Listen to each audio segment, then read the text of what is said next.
It's Boardman21, and today we got the Paladin. Um, Everyone's been using the two-hand with it, and we're actually not using a two-handed weapon. If anyone's been using the Sentinel class, everyone knows they've been using the two-hander for this armor and protections while channeling and doing the spell damage, and they have things like Divine Bolt and Divine Flare and Cascading Orb and all sorts of spell things going off. And they do that so they can channel Warpath or some sort of channeling skill, get the protections for high survivability, and do lots of spell damage. With this latest patch, the whole leech has disappeared, which has made the Sentinel class kind of weaker in a sense. But we took a different route. We wanted to just do a high health regen and see how far we could push it. So with that being in mind, we found a nice. We're obviously using the unique, the Undisputed. We're doing a complete bleed build. Um, it doesn't do super high single target damage, but it does fairly well. And we'll kill some mobs here in a little bit, but we are level 100 and we are killing things decently fast, so that says something, especially with how scaling happens and level 100 being the hardest. But we'll go through the skills first. Skill number 1, obviously we have Whirlwind. Um, we want to have positive mana while doing it, and we also want to pull because we're not using Abyssal Echoes, so we're not pulling with that. So we obviously took the nods to the left that goes straight into the one-handed mana regen situation. Along the way, you also get a little bit of increased area and you get some hit damage, but the hit damage we don't care about. It's the mana regen. We obviously maxed out our mana regen on the right side as well, which gives you some crit chance. It does make you take a little bit more elemental damage.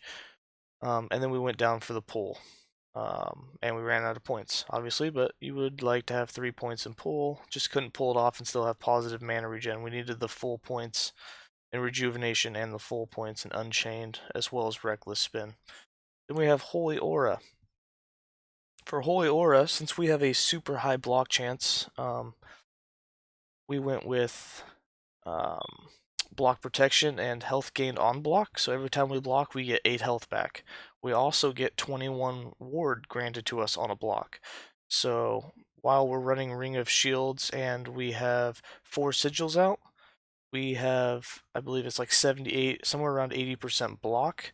And we don't even have a top-down shield, so you could actually get even higher. Um, but obviously, we spent so much time doing health regen set items, we have not maxed out the shield yet. And we took the protections, we took slow chance every hit, and then we did the increased physical damage since we're obviously complete build. You could switch some points out, do a little less damage, increase your health regen by another 30% if you wanted. We didn't do that.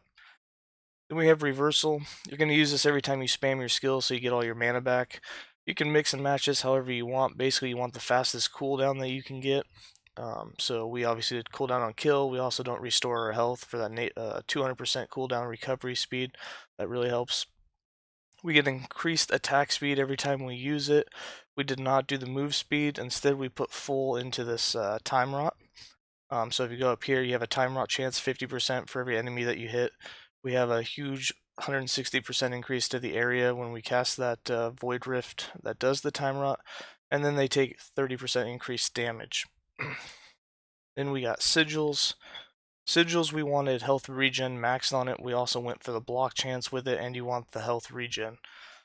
You'll also need it to be an instacast because you never want to leave Warpath. The only time you're leaving Warpath is when you're reversing real quick and then you're right back into Warpath, just to keep that resistance up.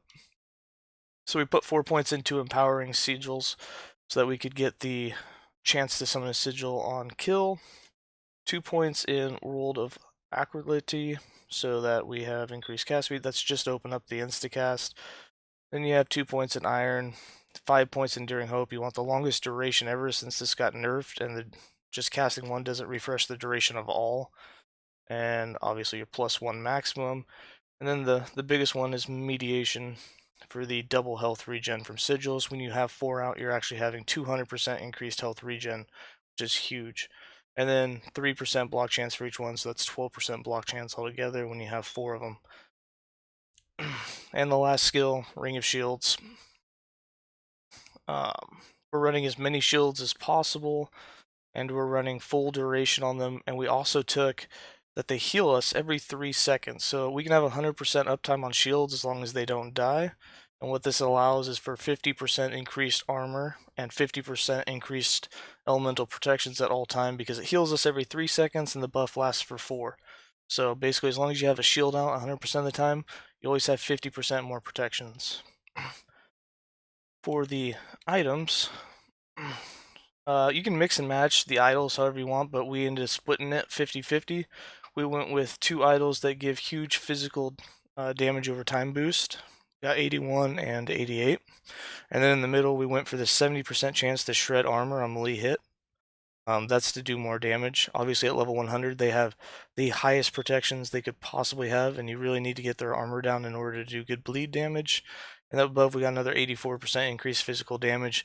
I would have really liked another 70% chance to shred so that we were guaranteed a stack every hit with Roland, but haven't found it yet.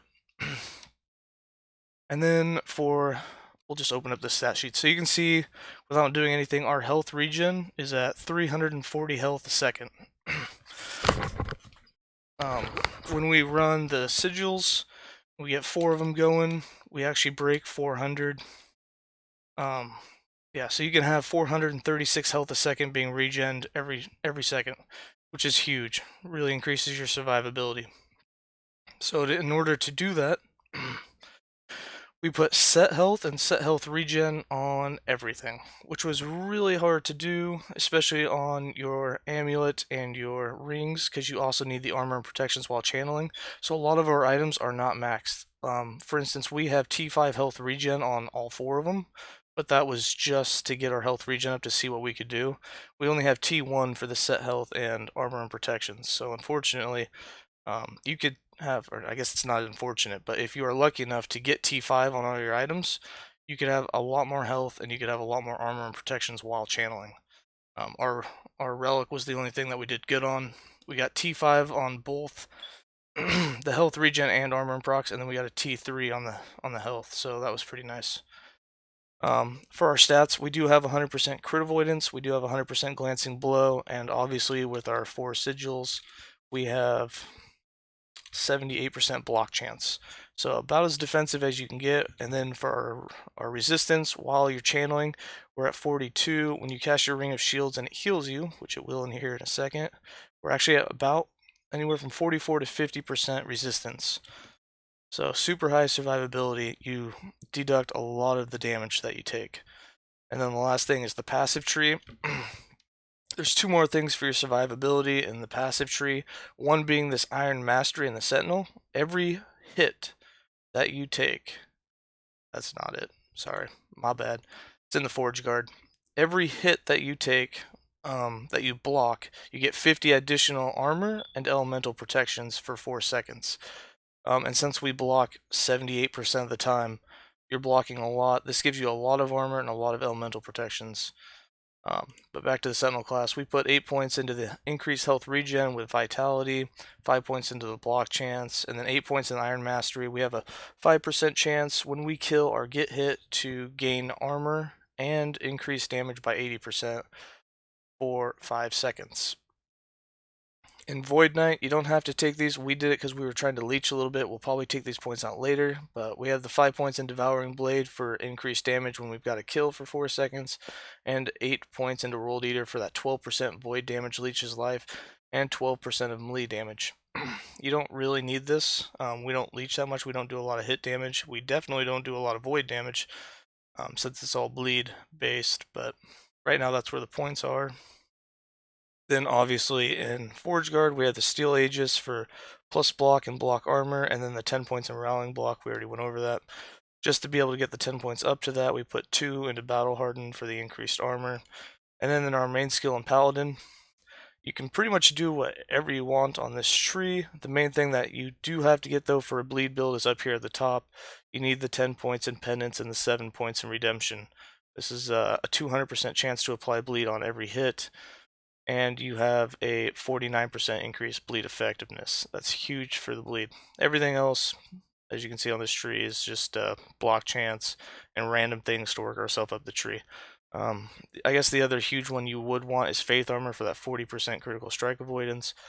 But with that, that's the entire build. I'm gonna leave the character sheet open while we run this real quick, so you can watch the stats while we run this. And I can't see half the mobs, so unfortunately you can't see how full my life is. We might die.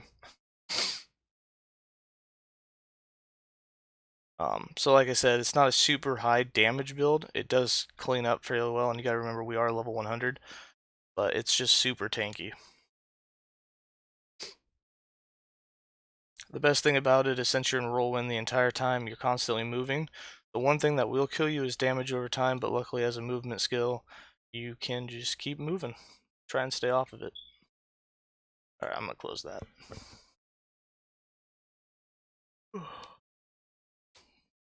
What up, Hunter? I am all done with my build explanation. Ugh. I hate doing those live. It's like 400 mispronunciations. Oh well.